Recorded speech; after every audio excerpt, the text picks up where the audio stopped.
This third eye, this pineal gland, is not privy to the Bible or to the followers of Jesus who spoke of the single eye. You remember we found it in the text in Overhead 233? You remember the text of Aradamus when Aradamus entered in? It was the eye of Horus, the all-seeing eye of the gods in the temple of the living God, and there the eye opened. So there was this ancient Egyptian text about that single eye, which we've seen in the sky.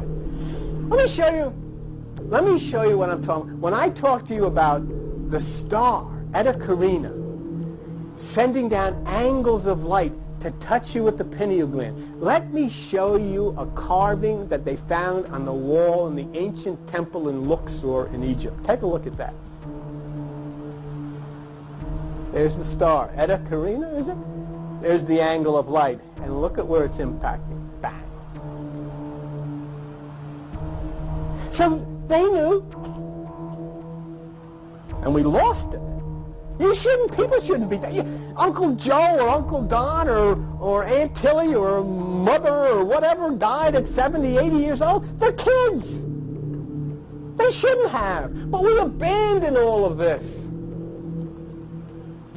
And we replaced it with stuff that nobody has ever proven one iota about and has no basis in science at all.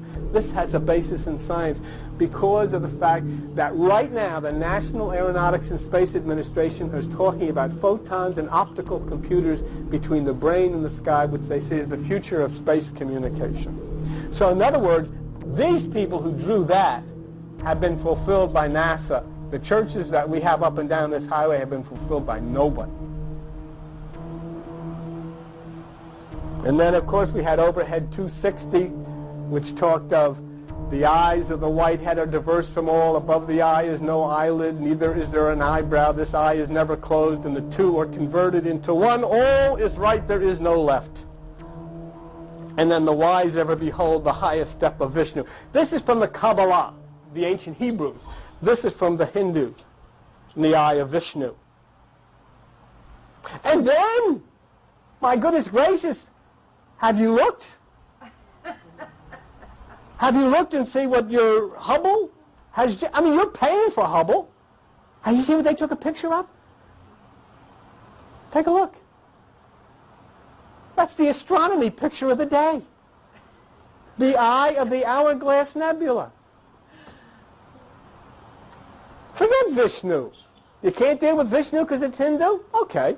Forget Kabbalah. You can't deal with it because it's Jewish? Forget Aradamus. You can't deal with it because it's Egyptian? What are you going to do with this? You paid for that.